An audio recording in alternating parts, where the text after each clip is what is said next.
کاشانۂ بصیرت ایک ایسا یوٹیوب چینل جس پر ہر قسم کی دینی کتب بالخصوص محروم بصارت افراد کے لیے آڈیو اور ویڈیو فارمیٹ میں دستیاب ہیں اور بالعموم تمام مسلمان برادران و خواہران کے لیے دستیاب ہیں۔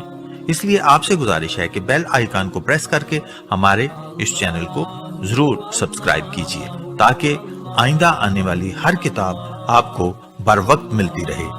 کاشانۂ بصیرت۔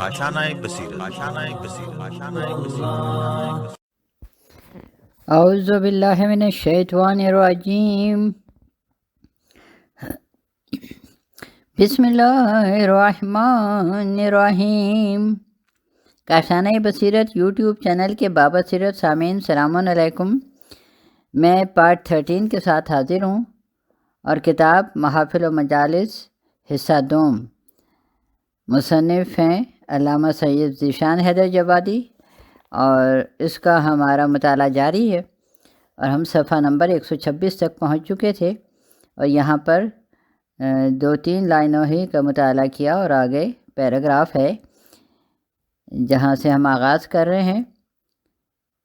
گویا تاریخ نے ظلم سے خود اقرار لے لیا کہ عدل کسے کہتے ہیں اور ظلم کس چیز کا نام ہے۔ دنیا کہتی ہے کہ امیر المومنین علیہ السلام نے جنگ کر کے فدق کا علاقہ واپس کیوں نہ لے لیا تھا۔ مجھے اس موضوع پر بحث کرنے کی ضرورت نہیں ہے، میں تو صرف اتنا جانتا ہوں کہ کل اگر فدق کا علاقہ واپس لے لیا ہوتا تو فدق پر قبضہ ہوتا، لیکن یہ الزام بھی ہوتا کہ علی علیہ السلام نے مسلمانوں پر ظلم کیا ہے اور ان کا حق غصب کر لیا ہے۔ مولا کائنات نے واضح کر دیا کہ فاقے کرنا گوارا ہے، دامن کردار کو داغدار ہونا گوارا نہیں ہے۔ اللہ والوں کا سرمایہ باغ و جاگیر نہیں ہے، ان کا سرمایہ حیات کردار اور کریکٹر ہے۔ کردار سلامت ہے تو سب کچھ ہے اور کردار نہیں ہے تو کچھ بھی نہیں۔ ابن عبدالعزیز کی 2 سالہ حکومت کے بعد 101 ہجری میں یزید بن عبد الملک بادشاہ ہوا۔ یہ ایسا عیاش اور حسن پرست انسان تھا کہ خدا کی پناہ عالم یہ تھا کہ سارے امور مملکت ایک حسین و جمیل کنیز کے حوالے کر دیے تھے اور خود بھی اسی کے دام فریب میں گرفتار تھا۔ رفتہ رفتہ ایک دوسری کنیز نے اس کے دل و دماغ پر قبضہ کر لیا اور اب ساری توجہ اس کی طرف ہو گئی، یہاں تک کہ ایک دن باغ میں کنیز کے ساتھ اٹکیلیاں کر رہا تھا کہ ایک دانہ انگور اس کے منہ میں پھینک رہا تھا کہ اچانک ایک دانہ حلق میں پھنس گیا اور کنیز واصل ہو گئی۔ یزید کو اس کے مرنے کا اس قدر غم ہوا کہ اس نے لاش کو دفن کرنے سے انکار کر دیا۔ کئی روز تک لاش کو سامنے رکھے دیکھتا رہا اور اس درمیان وظیفہ جنس بھی انجام دیا۔ صفحہ نمبر 127۔ ماشاءاللہ، دین کے ذمہ دار ہوں تو ایسے ہوں اور اسلام کے محافظ ہوں تو ایسے ہوں۔ اگر دین انہی ہاتھوں میں دے دیا گیا ہوتا تو آج اسلام میں عیاشی کے علاوہ کچھ نہ ہوتا۔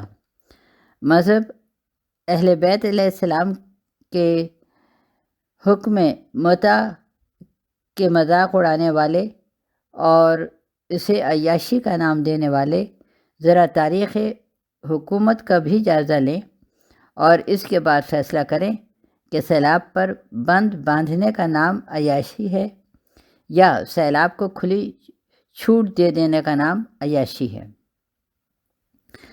وہ امامت کا کارنامہ ہے اور یہ حکومت کا کار نمایاں ہے۔ اگلا پیراگراف ہے کہ یزید کے بعد ہشام بن عبد الملک بادشاہ ہوا اور اس کا دور حکومت 105 ہجری سے 125 ہجری تک 20 سال قائم رہا، اور جس قدر ظلم کا امکان تھا آل محمد صلی اللہ علیہ وآلہ وسلم پر ظلم کیا گیا۔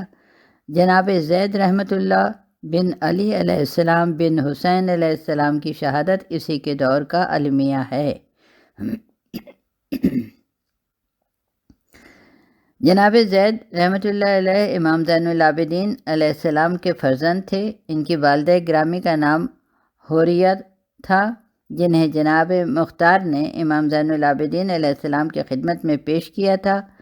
زید رحمۃ اللہ علیہ نے بنی امیہ کے مظالم کے خلاف آواز اٹھائی۔ ابو حنیفہ نے ان کا ساتھ دیا اور ان کی حمایت میں فتویٰ دیا، لیکن ہشام نے انہیں امام بنا کر توڑ لیا اور زید کا یہ عالم ہو گیا کہ 40,000 کی فوج میدان جنگ تک صرف 88 نفر رہ گئی اور جناب زید شہید ہو گئے، اور ظالموں نے ان کا سر کاٹ کر ہشام کے پاس دمشق بھیج دیا۔ وہاں یہ سر صدر دروازے پر معلق رہا۔ اس کے بعد لاش کو سولی دی گئی اور پھر سولی سے اتار کر در کوفہ پر لٹکا دیا گیا، اور 4 برس تک مظالم کا یہ سلسلہ جاری رہا، یہاں تک کہ لاش کو نظر آتش کر دیا گیا۔ اگلا پیراگراف، دنیا کہتی ہے کہ واقعی کربلا میں اتنے مظالم نہیں ہوئے۔ لشکر یزید بھی تو انسان ہی تھا، انسان پر اتنا ظلم نہیں کر سکتا۔ لیکن میں کہوں گا کہ کربلا کی بات تو چھوڑیے، یہ تو کربلا کے بعد کا واقعہ ہے، جب سارے عالم اسلام کے احتجاج کے بعد اتنا بڑا ظلم ہو سکتا ہے تو پوری دنیا اسلام کی بیعت کے بعد کیا نہیں ہو سکتا۔ اگلا پیراگراف ہے، ہشام کے بعد 125 ہجری میں ولید بن یزید بن عبد الملک حاکم بنا۔ یہ صرف 100 برس بادشاہ رہا، 125 برس بادشاہ رہا اور اس کے بعد قتل کر دیا گیا، لیکن 125 برس میں بھی کوئی دقیقہ اٹھا نہیں رکھا۔ شکاری کتوں کو ہمراہ لے کر حج بیت اللہ کے لیے گیا، خانہ کعبہ کی چھت پر بیٹھ کر شراب پینے کا منصوبہ بنایا جو ناکام ہو گیا اور حرمت کعبہ محفوظ رہ گئی۔ شراب کا یہ عالم تھا کہ حوض کے کناروں سے نمایاں کمی ظاہر ہو جائے۔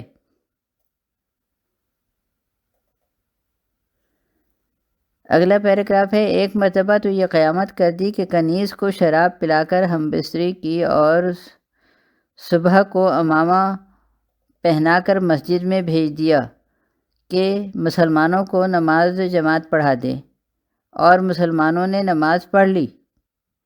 اب اس کے بعد کچھ کہنے کی ضرورت نہیں ہے۔ ایسے حاکم کو ایسے ہی عوام اور ایسے ہی عوام کو ایسے ہی حاکم کی ضرورت ہے، اور جب حاکم کا یہ عالم ہے تو عوام کا کیا عالم رہا ہوگا۔ خدا ہی بہتر جانتا ہے۔ بے حسی اس منزل پر تھی کہ قرآن سے فعال نکالا اور آیت اپنے خلاف نکل آئی تو قرآن مجید کو دیوار پر لٹکا کر اس قدر تیر مارے کہ پارا پارا ہو گیا، اور کہہ دیا کہ قیامت کے دن اپنے خدا سے کہہ دینا کہ مجھے ولید نے ٹکڑے ٹکڑے کر دیا ہے، اور مجھے محمد صلی اللہ علیہ وآلہ وسلم کے کھیل تماشے کی کوئی پرواہ نہیں ہے۔ اگلا پیراگراف، دنیا کے نظام ہدایت کا حشر دیکھ لیجئے۔ اب نہ حج کی کوئی اہمیت ہے، نہ نماز کی، نہ قرآن کی کوئی قدر و قیمت ہے، نہ کعبہ کی، نہ خدا کی کوئی عظمت ہے، نہ رسول خدا صلی اللہ علیہ وآلہ وسلم کی۔ یہ نتیجہ کس بات کا ہے؟ اگر کل اہل بیت علیہ السلام سے دشمنی نہ کی گئی ہوتی تو آج یہ رنگ نہ ہوتا۔ صفحہ نمبر ہے 129۔ اہل بیت کا کردار یہ تھا کہ سواریاں ساتھ رہیں اور پیادہ حج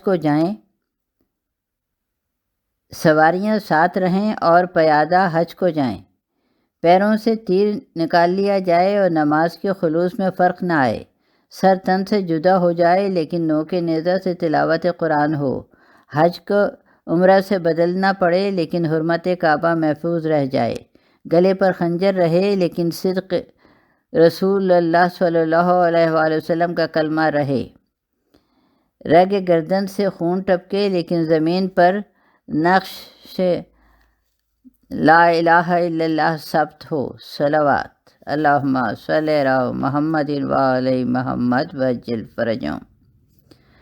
اگلا پیراگراف، کہاں وہ کردار اہل بیت علیہ السلام اور کہاں یہ بد کرداری حکام؟ کیا اسلام اسی بد کرداری کا نام ہے؟ اور کیا مالک کائنات نے ایسے ہی دین نازل کیا تھا؟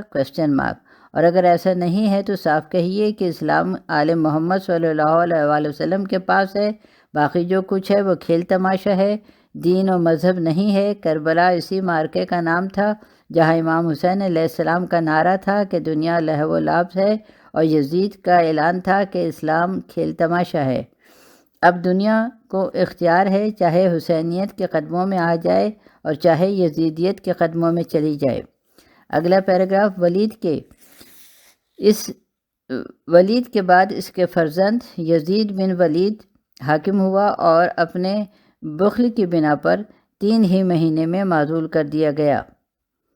بخل کا عالم یہ تھا کہ یزید ناقص خطاب ہو گیا تھا، سارے عملے کی تنخواہیں کم کر دی تھیں، سب کے وظیفے بند کر دیے تھے، اور جو کچھ تھا وہ اپنا عیش تھا اور بس۔ ظاہر ہے کہ اس ظلم کو کون برداشت کر سکتا تھا؟ یہ آل محمد صلی اللہ علیہ وآلہ وسلم پر ظلم نہیں ہے کہ دنیا خاموش تماشائی بنی رہے، یہ اپنے شکم کا معاملہ ہے، یہاں کون خاموش بیٹھ سکتے ہے؟ یہی حالات تو اس بات کی گواہی دیتے ہیں کہ مرسل اعظم صلی اللہ علیہ وآلہ وسلم کے بعد اسلام عیش و عشرت کی راہوں پر چل پڑا تھا اور اسے دین و مذہب سے کوئی تعلق نہیں رہ گیا تھا۔ صفحہ نمبر 130۔ اس دوران چند دنوں کے لیے ابراہیم بن ولید کو بھی حکومت ملی، لیکن حالات اس قدر خراب تھے کہ وہ خود ہی حکومت چھوڑ کر فرار ہو گیا۔ یہ بھی ایک فرق ہے بادشاہ دنیا اور نمائندہ رب العالمین میں کہ دنیا کا بادشاہ منصب چھوڑ کر فرار کر سکتا ہے، لیکن الہی منصب دار فرار نہیں کر سکتا۔ وہ گردن کٹا سکتا ہے لیکن میدان جہاد نہیں چھوڑ سکتا۔ اگلا پیراگراف ہے کہ ابراہیم کے بعد 127 ہجری میں مروان بن محمد بن مروان کی حکومت قائم ہوئی، اور یہ بنی امیہ کا آخری بادشاہ قرار پایا جس کا خاتمہ صفح عباسی نے کر دیا، اور اقتدار بنی امیہ سے بنی عباس کی طرف منتقل ہو گیا۔ اس بادشاہ کی حکومت کے لیے یہی کافی ہے کہ تاریخ میں اس کا لقب مروان الحمار ہے، اور حمار کے معنی گدھے کے ہوتے ہیں۔ یہ ہے اقتدار دنیا کا عالم۔ یزید شراب خور ہے تو وہ بھی خلیفہ ہے، اور ولید فاسق ہے تو وہ بھی خلیفہ ہے، یزید ناقص ہے تو وہ بھی خلیفہ ہے، مروان حمار ہے تو وہ بھی خلیفہ ہے۔ غرض خلافت ایسی راہوں پر چل پڑی ہے جہاں علم و کردار اور عصمت و سیرت کی کوئی ضرورت نہیں ہے۔ جو جتنا بڑا بدکار ہوگا وہ اتنا ہی بڑا خلیفۃ المسلمین ہوگا، اور مسلمان اتنا بے شرم ہوگا کہ تاریخ الخلفاء میں ان تمام بدکاروں کو جگہ دے گا، اور علم الکلام میں یہ بحث کرے گا کہ بدکاری سے خلیفہ معزول ہو سکتا ہے یا نہیں۔ یعنی اب اسلام میں یہ بحث نہیں ہے کہ بدکار خلیفہ ہو سکتا ہے یا نہیں، اب بحث یہ ہے کہ معزول ہو سکتا ہے یا نہیں۔ یہ نتیجہ اس بات کا ہے کہ مسلمان یہ بحث نہیں کرتا کہ رسول اللہ صلی اللہ علیہ وآلہ وسلم کو ہذیان گو کہنے سے انسان مسلمان رہ سکتا ہے یا نہیں، بلکہ یہ بحث کرتا ہے کہ واقعتاً رسول صلی اللہ علیہ وآلہ وسلم ہذیان بک سکتا ہے یا نہیں۔ تو جہاں رسالت ہی کا مسئلہ صاف نہ ہو وہاں خلافت کا مسئلہ کیسے صاف ہو سکتا ہے؟ صلوات اللہم صلی علی محمد وعلی محمد وعجل فرجہم اجمعین۔ صفحہ نمبر 131۔ بنی عباس نے حمایت حق آل محمد صلی اللہ علیہ وآلہ وسلم کا نعرہ لگا کر اور بنی ہاشم کے بعض افراد کو ساتھ لے کر بنی امیہ کے خلاف محاذ آرائی کی، اور بالآخر مروان الحمار کو تحت کر کے تخت حکومت پر قبضہ کر لیا۔ بنی امیہ کا قتل عام شروع ہو گیا، اور جس طرح بنی امیہ نے بنی ہاشم کا خاتمہ کیا تھا اسی طرح چن چن کر ان کا بھی خاتمہ کر دیا گیا۔ ایسے موقع پر خیال تھا کہ آل محمد صلی اللہ علیہ وسلم کے حقوق کی رعایت ہوگی اور ان کے نام پر حاصل ہونے والی حکومت ان کا پاس و لحاظ کرے گی، لیکن تاریخ گواہ ہے کہ بنی عباس کے مظالم بنی امیہ سے کچھ زیادہ ہی رہے، اور اس کا راز یہ تھا کہ بنی امیہ نے کبھی بنی ہاشم کے اعزاز کا اقرار ہی نہیں کیا تھا۔ تو ان کے لیے ذلیل و رسوا کرنا بہت آسان تھا، اور بنی عباس نے تو حکومت ہی بنی ہاشم کے نام پر لی تھی۔ اب اگر بنی فاطمہ علیہ السلام منظر عام پر رہ جاتے تو بنی عباس کا پوچھنے والا کون ہوتا؟ اس لیے ان لوگوں نے طے کر لیا تھا کہ کسی طرح ان کا خاتمہ کر دیا جائے اور ان کو کوئی نمایاں فرد ان کی کوئی نمایاں فرد منظر عام پر نہ رہ جائے ان کا کوئی نمایاں فرد منظر عام پر نہ رہ جائے کہ نہیں ہونا چاہیے تھا، کہا ہونا چاہیے تھا۔ بہرحال اگلا پیراگراف ہے، امامت کا بھی حسن انتظام دیکھیے کہ جب بنی عباس نے قیادت کی دعوت دی تو صاف لفظوں میں انکار کر دیا اور ساتھ دینے والوں کو بھی منع کیا، جس میں سے بعض حضرات نے نہیں مانا اور بالآخر تہہ تیغ ہو گئے، اور آخر میں یہ اہتمام کیا کہ امام جعفر صادق علیہ السلام نے وقت رحلت وصیت نامہ لکھا تو 5 آدمیوں کو اپنا وصی بنایا، جن میں ایک منصور بھی تھا۔ منصور کو حضرت کے انتقال کی خبر ملی تو فوراً حاکم مدینہ کو لکھا کہ جعفر صادق علیہ السلام نے جس کو اپنا وصی بنایا ہو اس کا سر قلم کر کے میرے پاس بھیج دے۔ حاکم مدینہ محمد بن سلمان نے جواب دیا کہ انہوں نے 5 آدمیوں کو اپنا وصی بنایا ہے، ان میں سے ایک آپ ہی ہیں اور ایک میں ہوں، ایک عبداللہ، ایک موسیٰ بن جعفر اور ایک حمیدہ خاتون ہیں۔ منصور یہ دیکھ کر حیرت زدہ رہ گیا، کوئی جواب نہ دے سکا، لیکن دنیا نے دیکھ لیا کہ اللہ والوں کا علم و فضل کیا ہوتا ہے۔ دنیا تدبیریں کرتی رہتی ہے لیکن کوئی بہانہ نہیں ملتا۔ صفحہ نمبر 132۔ امامت لمحوں میں ساری تدبیروں کو فنا کر دیتی ہے۔ امام جعفر صادق علیہ السلام کی اس عمل نے واضح کر دیا کہ امامت کو سیاست دنیا سے بے خبر نہ سمجھنا۔ امامت کو سیاست دنیا سے بے خبر نہ سمجھنا۔ ہم دنیا کے سارے حالات سے باخبر ہیں، فرق صرف اتنا ہے کہ تمہیں روکنے والا دین نہیں ہے اور ہمیں ہر اقدام پر دین کا پہرا ہے دین کا معاملہ نہ ہوتا تو ہمارے جد سے بڑا صاحب عقل و ہوش کون تھا؟ آج اسلام کا نقشہ ہی کچھ اور ہوتا۔ غضب خدا کا کہ کل کے چرواہے اسلام کے حاکم بن جائیں اور دوش رسول صلی اللہ علیہ وآلہ وسلم کا سوار خانہ نشین رہے۔ یہ صرف دین کی حمایت کا مسئلہ تھا، ورنہ دنیا دیکھ لیتی کہ ہم کہاں ہوتے اور یہ سلاطین دنیا کہاں ہوتے۔ اگلا پیراگراف ہے کہ منصور کے مظالم کی داستان بہت طویل ہے۔ 22 سال کی حکومت میں قتل سادات کا کوئی دقیقہ اٹھا نہ رکھا، خون سادات سے گارا بنوایا، سادات کے بچوں کو زندہ دیواروں میں چنوایا، امام جعفر صادق علیہ السلام کو قتل کرنے کی متعدد بار سازش کی اور بالآخر زہر دلوا دیا۔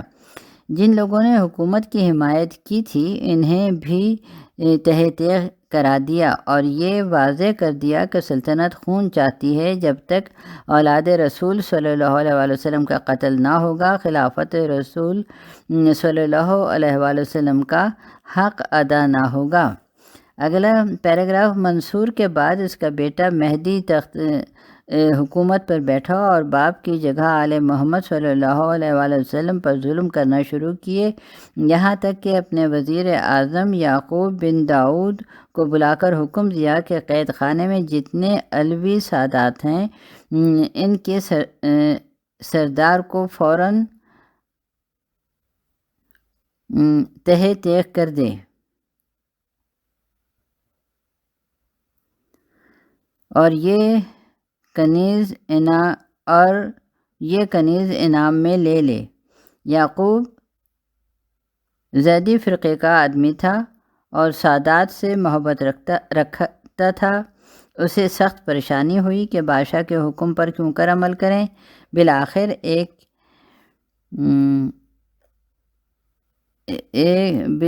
ایک بید کو قید خانے سے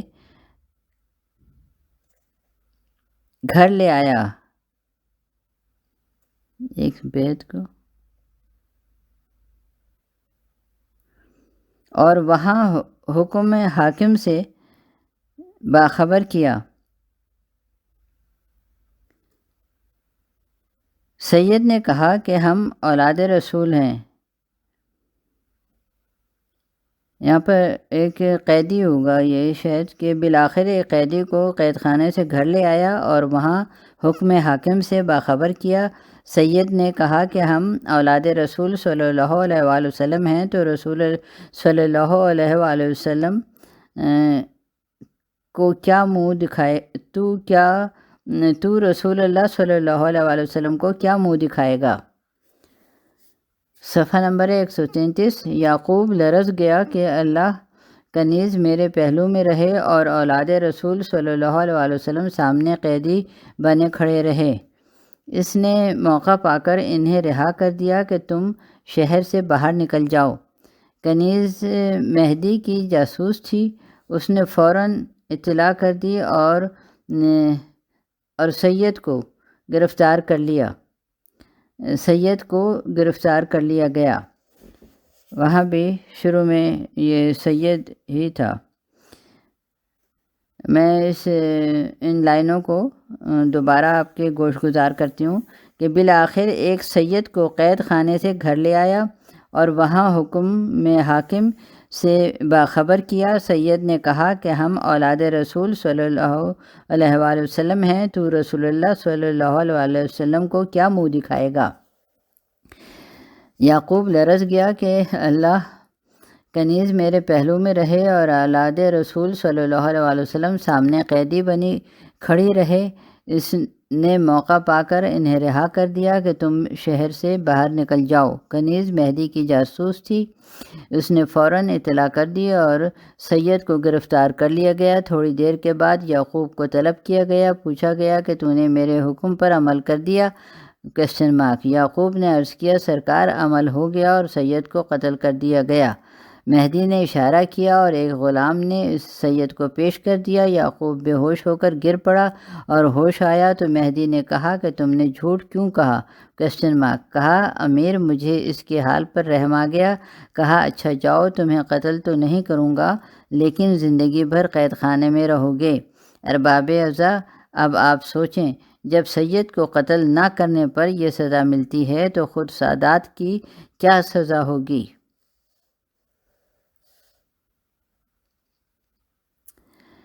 اگلا پیراگراف ہے کہ مہدی کے بعد ہادی کا 1 سال کا دور حکومت بھی یوں ہی گزرا، اور اس کے بعد 170 ہجری میں ہارون رشید بادشاہ ہوا اور 33 سال تک حکومت کرتا رہا۔ اس دوران جتنے مظالم ممکن تھے آل محمد صلی اللہ علیہ وآلہ وسلم پر ڈھائے گئے، اور خصوصیت کے ساتھ امام موسیٰ کاظم علیہ السلام کو ہدف مصائب بنایا گیا۔ 174 ہجری میں حضرت سے فرزند رسول صلی اللہ علیہ وآلہ وسلم ہونے پر بحث کی گئی، اور جب امام علیہ السلام نے ثابت کر دیا کہ ہم فرزند رسول صلی اللہ علیہ وآلہ وسلم ہیں تو شرمندہ ہو کر مدینہ بھیج دیا، لیکن ذہن میں کھٹک رہ گئی، اور بالآخر 20 شوال 175 ہجری کو آپ کو مدینہ سے قیدی بنا کر بصرہ بھیج دیا گیا۔ 7 ذی الحجہ کو بصرہ پہنچے عیسیٰ بن جعفر حاکم میں بصرہ کے زندان میں رکھے گئے۔ عید کا دن آیا، حاکم شراب و کباب میں مصروف ہے، اور فرزند رسول صلی اللہ علیہ وآلہ وسلم سر جھکائے کھڑے ہیں۔ اللہ رے انقلاب زمانہ کل امام حسین علیہ السلام کے اہل حرم شام میں پیش ہوئے تھے، اور آج امام موسیٰ بن جعفر علیہ السلام بصرہ میں اسی شان سے قیدی ہیں۔ قید خانے میں عبادت و تلاوت کے علاوہ کوئی مشغلہ نہیں تھا۔ عیسیٰ بن جعفر علیہ السلام کردار سے متاثر ہو کر نرمی برتنے لگا تو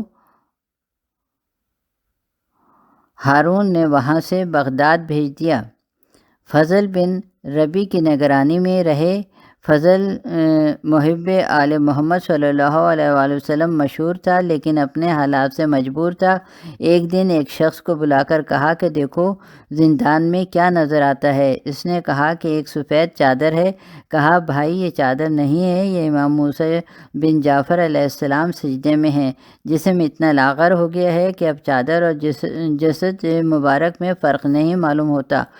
صبح سے شام تک یوں ہی سجدے میں پڑے رہتے ہیں، ان پر کیسے سختی کی جائے؟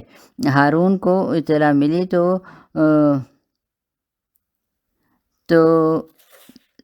ندی بن شاہک کی قید میں منتقل کر دیا اور آخر عمر تک وہیں رہے۔ یہ بڑا ظالم اور جابر انسان تھا، امام علیہ السلام پر بے حد ظلم کیا کرتا تھا۔ آخر ایک دن ہارون کے اشارے پر آپ کو انگور میں زہر دے دیا گیا۔ آپ نے فرمایا کہ مجھے انگور کا حال معلوم ہے، لیکن اب میرا وقت آ چکا ہے۔ یہ کہہ کر ایک دانہ کتے کے سامنے ڈال دیا، وہ کھا کر فنا ہو گیا۔ فرمایا کہ اس زہر کا اثر رفتہ رفتہ ہوگا اور 3 دن کے بعد میں دنیا سے رخصت ہو جاؤں گا۔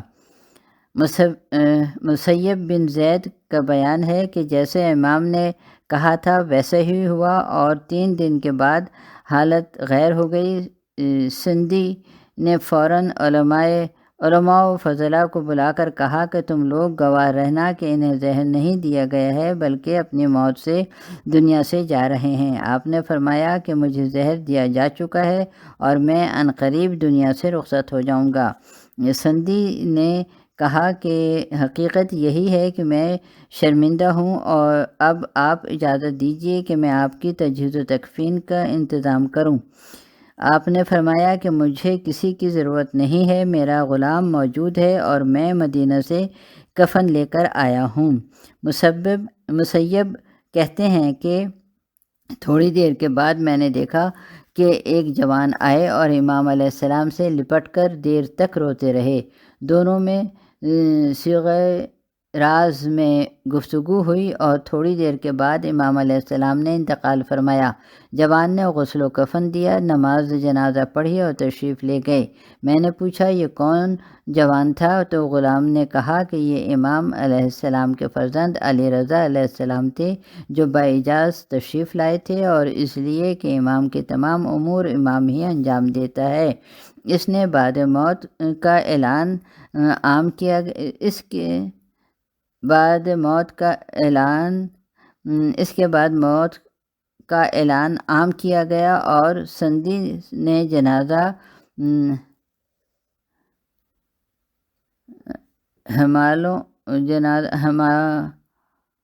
حمالوں کے حوالے کر دیا۔ جنازہ اٹھانے والے آواز دیتے جا رہے تھے کہ جسے رافضیوں کے امام کا جنازہ دیکھنا ہے وہ اس جنازے کو دیکھ لے۔